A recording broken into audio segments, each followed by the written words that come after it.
Малеша Карва, едно 16-годишно момиче от бедните квартали на Мумбай, се издига като най-младия супермодел на Индия. Тя е израснала в трудни условия, живеейки в импровизирани жилища без достъп до електричество и с ограничен достъп до вода. Въпреки това, от 6-годишна възраст мечтае да стане модел, представяйки си как дефилира за известни дизайнери. Големият й пробив идва след случайна среща с холивудския актьор Робърт Хофман по време на локдауна заради COVID. Впечатлен от нейния дух и фотогеничност, той решава да я подкрепи в преследването на мечтата й, като й помага с образование и популяризиране в социалните медии. Днес Малеша краси кориците на водещи модни списания като Vogue и Cosmopolitan и е лице на известни марки за красота и грижа за кожата.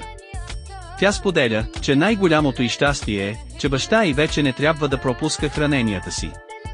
Малеша планира да създаде платформа Малеша People, която да подкрепя деца като нея да реализират мечтите си, независимо от социално-икономически им статус.